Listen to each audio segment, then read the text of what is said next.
মোটা বাবরিগুলি ধরে কান ধরে ধরে বদরের ময়দানে ঘোরানো হচ্ছে আর দেখানো হচ্ছে, দেখ তোদের নেতা কি অবস্থা। নবীর সঙ্গে যারা ছিলেন সাহাবীরা খুব উৎফুল্ল মন, আল্লাহ সাহায্য কেমনে আসে। এই জন্য আল্লাহ রাব্বুল আলামিন বলেন, মুমিনদেরকে কঠিন অবস্থায়, চরম অবস্থা আমি আল্লাহর সাহায্য করা আমার জন্য ওয়াজিব হয়ে যায়।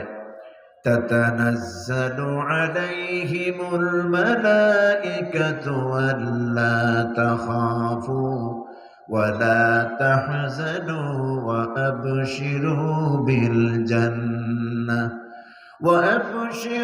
بالجنة التي كنتم توعدون سبحان الله।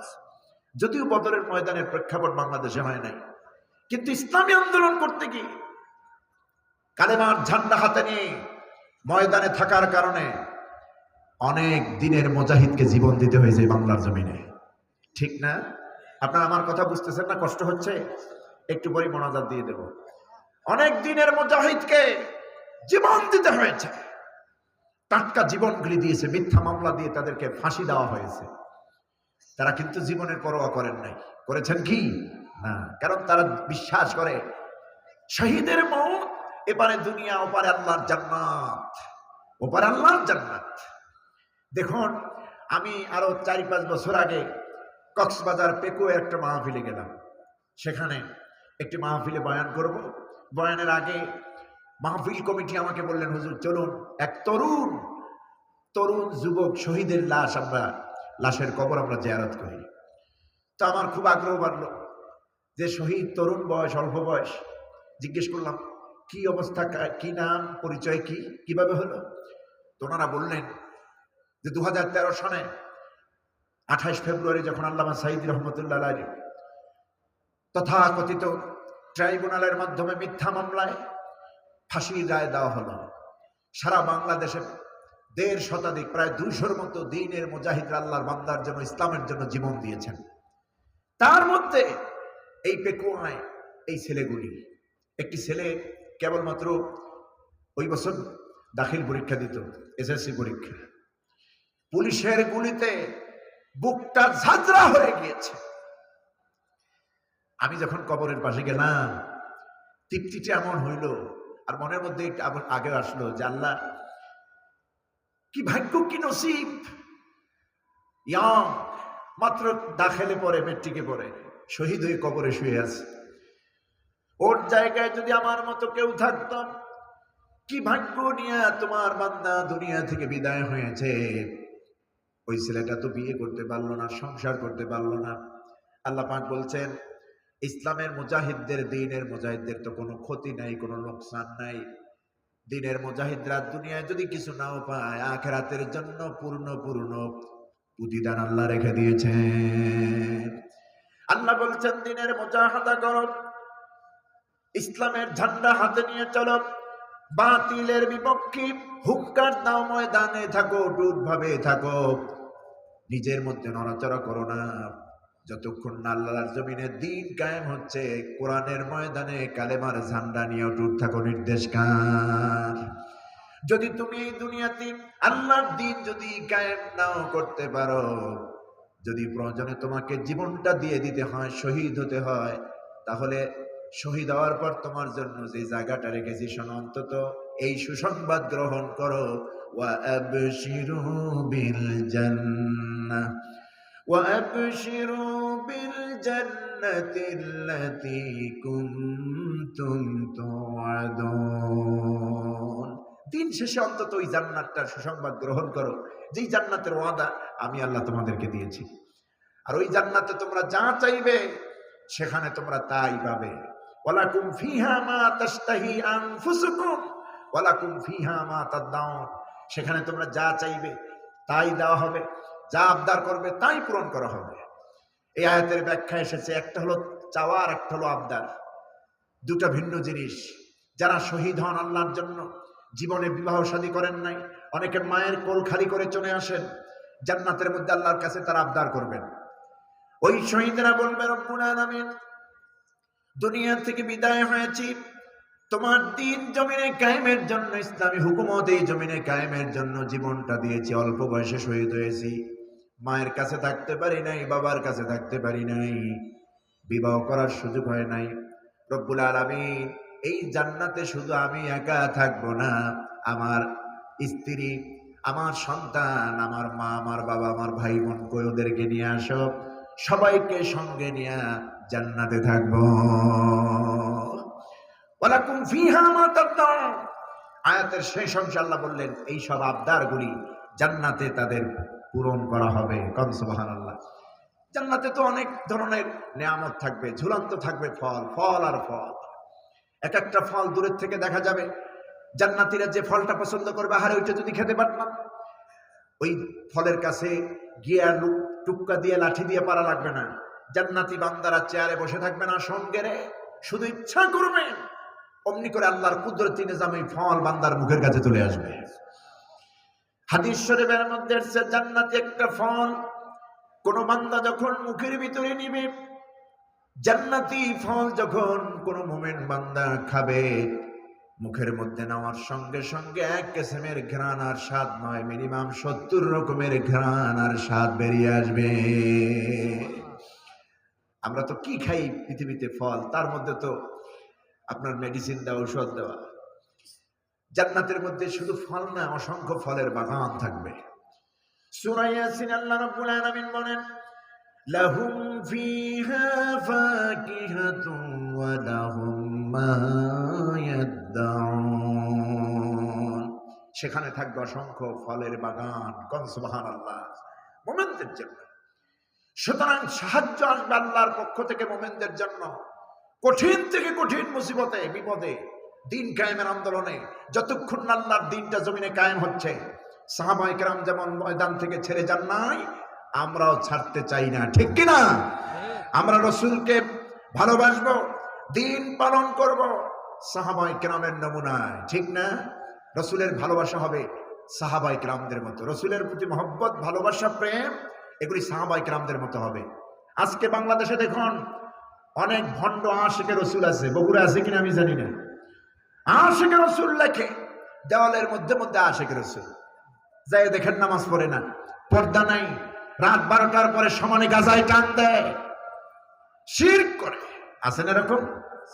আচ্ছা, আল্লাহ রসুলের কোনো নাম নাই, নামাজ নাই, কালাম নাই, দাড়ি নাই, টুপি নাই, সুন্নত নাই, ইসলাম নাই, ইসলামী আন্দোলন নাই। আশিকে রসুল, বিশেষ করে ঢাকার শহরে দেখবেন বড় বড় দেওয়াল এরকম লেখা আছে আশিকে রাসূল সাল্লাল্লাহু আলাইহি ওয়াসাল্লাম। ওরা তো আশিকে রাসূল না, ওরা আশিকে শয়তান। ঠিক না?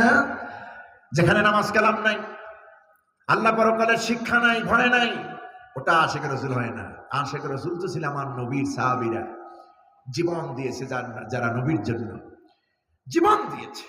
এমনকি প্রত্যেকটা সাহাবী জান বাজি রেখেছেন, রাসূলের গায়ে একটা তীরের আঘাত লাগতে দেন নাই। হযরতে তালহা রাদিয়াল্লাহু তাআলা আনহু কি পরিমাণ ভালোবাসা রাসূলকে দিয়েছেন। যুদ্ধের ময়দানে কাফেররা টার্গেট করছে রাসূলকে, হুজুরকে টার্গেট করে তীরগুলি মারতেছেন দূরের থেকে। হযরতে তালহা বুঝতেছেন বিশ্বনবী সাল্লাল্লাহু আলাইহি ওয়াসাল্লামকে টার্গেট করে কাফের বেঈমানেরা এক এক করে 70 থেকে 80টা তীর ছুঁড়ে ফেলল। হযরতে তালহা নিজের বুকটা পেতে দিলেন আর বললেন, ও কাফেরেরা, যত পারো আমার বুকের মধ্যে তীর মেরে আমার বুকটা ঝারঝা করে দাও। আল্লাহর কসম করে বলি, এই তালহা বেঁচে থাকতে একটা তীরও আমার রাসূলের গায়ে আমি লাগতে দেব না। কি মহব্বত আর ভালোবাসা দিয়েছেন। হুজুরের ইন্তেকাল পর্যন্ত নবীর সাহাবীরা রাসূলকে ভালোবেসেছেন। ইন্তেকাল পর্যন্ত, কবরে রাখার পর হুজুরের সাহাবীরা কেঁদেছেন। হুজুর যেদিন ইন্তেকাল করবেন, কি ভালোবাসা ছিল সাহাবীদের দেখুন। ফজরের নামাজের সময় হযরত আবু বকর সিদ্দিক রাদিয়াল্লাহু তাআলা আনহুর ইমামতিতে নামাজ পড়লেন। হুজুর তখন মা আয়েশার কামরায়, মসজিদে নববীর পাশেই মা আয়েশার হুজুরা ছিল, অসুস্থ অবস্থায়, মাথা খাড়া করতে পারেন না। হযরতে মা আয়েশাকে জিজ্ঞেস করলেন, আয়েশা, কোথাও কি ঠান্ডা পানি নাই? আমার প্রচন্ড মাথা ধরছে, আমি তো মাথা উঁচু করতে পারছি না, কোথাও কি ঠান্ডা পানি নেই? একটু ঠান্ডা পানি এনে আমার মাথায় ঢালো। হযরতে মা আয়েশা সিদ্দিকা রাদিয়াল্লাহু তাআলা আনহা ঠান্ডা পানি আনলেন, গামলা অথবা মশকির উপরে ওই পানিটা রেখে রাসূলুল্লাহকে হযরত আয়েশার উরুর উপরে রেখে, মাথা মোবারক রেখে ঠান্ডা পানিগুলি নবীজির মাথার উপর আস্তে আস্তে করে ঢালতে লাগলেন। কিছুক্ষণ পরে নবীজি বলছেন, বাস, এনাফ হয়েছে, যথেষ্ট হয়েছে, আর লাগবে না আয়েশা। ফজরের নামাজ হয়ে গেল। সাইয়েদনা আবু বকর সিদ্দিক রাদিয়াল্লাহু তাআলা আনহুর ইমামতিতে নবীর সাহাবীরা নামাজ পড়লেন। হুজুর সাল্লাল্লাহু আলাইহি ওয়াসাল্লামের সাহাবী হযরত আবু বকর মসজিদে নববীতে থেকে বের হয়ে, মুসাল্লা থেকে বের হয়ে রাসূলুল্লাহর ঘরের মধ্যে ঢুকলেন। হযরতে আব্দুল্লাহ ইবনে জামা সহ অসংখ্য গণিত সাহাবী নবীর সঙ্গে, হযরত আবু বকরের সঙ্গে নবীর ঘরে ঢুকলেন। তাদের উদ্দেশ্য হলো নবীজির শরীরটা এখন কেমন জানার জন্য। হযরত আবু বকর, হযরত আব্দুল্লাহ ইবনে জামা কয়েকজন সাহাবীরা নিয়ে নবীজির কাছে গেলেন, সালাম বললেন। আবু বকর জিজ্ঞেস করলেন, ইয়া রাসূলুল্লাহ, আপনি মসজিদে যান না? আপনার ইমামতি থেকে সাহাবায়ে কেরাম মাহরুম, কাঁদতে কাঁদতে মুসল্লিরা হয়রান হয়ে গেছে। হুজুর, আপনার শরীরটা এখন কেমন লাগতেছে? আপনার শরীর আপনি আমাকে জানান। আল্লাহর হাবিব বলছেন, আবু বকর রে, আগের থেকে এখন একটু ভালো মনে হয়, আগের থেকে একটু ভালো মনে করতেছি, ভালো অনুভব করতেছি, শরীরটা বেশ ভালোই লাগতেছে। হযরত আবু বকর, আব্দুল্লাহ ইবনে জামা থেকে কয়েকজন সাহাবী খবর শোনার পর খুশিতে তারা আত্মহারা। তাদের চিন্তা হলো, বেশ, তাহলে আল্লাহ রাসূল আমাদের মধ্যে সুস্থ হয়ে আসবেন বলে আমরা ধারণা করি, বিশ্বাস করি। এই খুশির খবর নিয়ে, এই খুশি নিয়ে প্রত্যেকেই বিদায় হয়ে গেলেন নবীর দরবার থেকে। এক একজন এক এক জায়গায় চলে গেলেন, যার যার মতো, যাদের প্রয়োজনে যারা চলে গেল। ঠিক ওই দিন দুপুর প্রান্ত সময় যখন ঘনিয়ে আসলো, দুইজন ফেরেশতা নবীজির ঘরে উপস্থিত হয়ে গেলেন। আল্লাহর হাবিবের ঘরে দুইজন ফেরেশতা, যা মালাকান, দুইজন ফেরেশতা নবীর ঘরে আসলেন। প্রতিবার আসেন একজন, যিনি হচ্ছেন হযরত জিবরিল আমিন। এবার আসলেন দুইজন, জিবরিল আমিন সঙ্গে নিয়ে আসলেন মালাকুল মউত আজরাইল। হযরত জিবরিল আমিন দুপুর প্রান্ত সময়, ওই সময় মা আয়েশার ঘরে ঢুকলেন, নবীকে সালাম বললেন। নবীজি সালামের জবাব দিলেন। হযরতে মালাকুল মউত আজরাইল ঢুকলেন। নবীজি জিবরিলের সালামের জবাব দিয়ে বললেন, জিবরিল, ইয়া জিবরিল, মান হাযা? ও জিবরিল, ইনি কে? এনারে তো চিনলাম না। হযরতে জিবরিল আমিন বলছেন, হুজুর, হাদা মালাকুল মউত ইয়া রাসূলুল্লাহ। হুজুর, আপনি এর চিনবেন না, ইনি তো মালাকুল মউত আজরাইল। ইনি একবার যার সামনে যান, দ্বিতীয়বার ওই ব্যক্তির সামনে আর যান না। আল্লাহর পারমিশন নিয়ে এসেছেন। হযরতে মালাকুল মউত নবীজিকে সালাম বললেন এবং আল্লাহর পক্ষ থেকে তাকে সালাম জানালেন, ইয়া রাসূলুল্লাহ সাল্লাল্লাহু আলাইহি ওয়াসাল্লাম, আমি আজরাইল, আমাকে আল্লাহ পাঠিয়েছেন এই অনুমতি দিয়ে আমি যেন আপনার রূহ মোবারক কবজ করে নিয়ে যাই। আল্লাহ আপনাকে সালাম বলেছেন, কেমন আছেন আল্লাহ জানতে চেয়েছেন। আর আপনি যদি অনুমতি দেন, তাহলে আপনার রূহ, আপনার জান মোবারক কবজ করা হবে। আমার বন্ধুগণ, নবীজি সাল্লাল্লাহু আলাইহি সাল্লামের সামনে জিবরিল আজরাইল বললেন, আল্লাহ পাক আমাকে এও জানিয়েছেন যে আপনি যদি দুনিয়াতে কিছু কাল বেঁচে থাকতে চান, তাও আপনি বেঁচে থাকতে পারবেন, তবে আল্লাহ পাক আপনার অপেক্ষায়, আপনার দিদারের অপেক্ষায় আছে। আল্লাহ পাক আপনার দিদারের অপেক্ষায় আছে। হুজুর বললেন, আজরাইল, বালির রফিকুল আলা, আমিও চাই আমার রফিকে আলা, আমার মাহবুদের সঙ্গে দেখা করার। দেরি করো না, তুমি তোমার ডিউটি পালন করো, আমার রূহ কবজ করে নিয়ে যাও। মালাকুল মউত বিশ্বনবীর রূহ মুবারক কবজ করে নিয়ে চলে গেলেন। সমস্ত মদিনা মুনাওয়ারায় এই খবর পৌঁছে গেল, আল্লাহর হাবিব বিশ্বনবী সাল্লাল্লাহু আলাইহি ওয়াসাল্লাম দুনিয়ায় নাই। হযরত ওমর এক জায়গায়, হযরত ওসমান আর এক জায়গায়, হযরত আলী, হযরত বিলাল, হযরত আবু বকর ভিন্ন ভিন্ন জায়গায় যারা যার যার মতো ছড়িয়েছিলেন, ছিটিয়েছিলেন। আল্লাহর রাসূলের ইন্তেকালের খবরটা মুহূর্তের মধ্যেই চলে গেল সর্বত্র। হযরত আবু বকর চলে আসলেন, বেলাল চলে আসলেন। হযরত বেলাল পাহাড়িয়া রাস্তা পার হচ্ছিলেন, যখনই শুনলেন আল্লাহর নবী নাই, দুমড়ে মুচড়ে পড়ে গেল জমিনে। আহারে, মদিনার আলো বায়ু শুনতে পেয়েছো নাকি? আল্লাহর নবী, রহমতের নবী দুনিয়ায় নাই। হযরত আবু বকর চলে আসলেন নবীর ঘরের কাছে। হযরত বিলাল পাগল পরা হয়ে গেলেন। হযরত ওমর, তিনি তো দিশেহারা, হাতে একটা তরবারি নিলেন, মসজিদের সামনে অথবা মসজিদ নববীর ভিতরে উঁচু জায়গায় দাঁড়ায়া তরবারিটা হাঁকায় হাঁকায় সাহাবীদেরকে লক্ষ্য করে বলছেন, আমার নবীর সাহাবীরা শোনো, খবরদার কেউ বলবে না আমার নবীজি নাই, আমাদের নবী আমাদেরকে ছেড়ে যেতে পারেন না। যে বলবে নবীজি দুনিয়ায় নাই, আমি ওমর, আমাকে তো চেনো, আমার তরবারি সম্পর্কেও জানো, যে বলবে নবীজি নাই, এই ওমর এই তরবারি দিয়া তার দেহ থেকে মাথাকে জনমের মতো আলাদা করে দিবে। ভয়ের চোটে কেউ কথা বলে না। উপস্থিত জনতার সামনে তরবারি নাড়ায় নাড়ায় কথা বলছেন। হযরত আবু বকর এসে দেখছেন হযরত ওমর বক্তব্য দিচ্ছে। রাসূল পাক সাল্লাল্লাহু আলাইহি সাল্লামের সাহাবী হযরত আবু বকর ওমরের মাথার উপর হাত দিলেন, যে ওমরকে তো ঠান্ডা করার মতো কেউ নেই, আমি ছাড়া কেউ ঠান্ডা করতে পারবে না। ডান হাতটা বুলাই দিলেন ওমরের মাথার উপরে, আর কোরআন থেকে এতটুকু তেলাওয়াত করে ওমরকে নসিহত করলেন, ওমা মুহাম্মাদুন ইল্লা রাসূল ক্বাদ খালাত মিন ক্বাবলিহির রাসূল। ওমর, নিঃসন্দেহে মুহাম্মদ সাল্লাল্লাহু আলাইহি ওয়াসাল্লাম রাসূল, তিনি আল্লাহর রাসূল। তার আগে যত রাসূল এই পৃথিবীতে এসেছেন সবাই চলে গেছেন আল্লাহর হুকুমে, আমাদের নবীকে আল্লাহ নিয়ে গেছেন। তুমি কি এইভাবে কথা বলে আল্লাহর হুকুমের বিরোধিতা করতে চাও? এতটুকু বলেছেন মাত্র, হযরত ওমরের দিলটা নরম হয়ে গেল, হাত থেকে তরবারিটা পড়ে গেল, চোখ দিয়ে পানি ঝরতেছে। নবীজির দাফন হবে কোথায়, কাফন হবে কোথায়?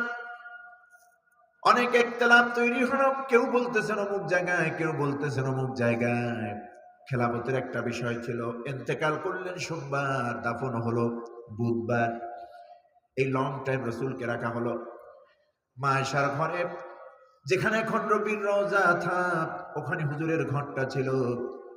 নানান জনে নানান কথা বলে। আমার আয়েশা বলছেন, ও আমার নবীর সাহাবীরা কারো কথা হবে না, আমার নবীজির কবর কোন জায়গায় হবে আমি বলে দিচ্ছি, আমার রাসূল বলেছেন জীবদ্দশায় এই পৃথিবীতে নবীরা যেই মাকামে যেই স্থানে ইন্তেকাল করেন ওই জায়গাতেই তাদের কবর হয়ে যায়। সুতরাং হাজা ফি বাইতি হাজা মাকামি, আমার এই জায়গা, আমার এই ঘরে হুজুর ইন্তেকাল করেছেন, হুজুরের কবর এখানে হবে। সাহাবীরা আর কেউ আপত্তি করলেন না, মা আয়েশার ঘরে কবর খনন করলেন। এখন যেখানে হুজুরের রওজা শরীফ, রওজা আথা, ওখানে হুজুরকে দাফন দেওয়ার জন্য ব্যবস্থা করলেন।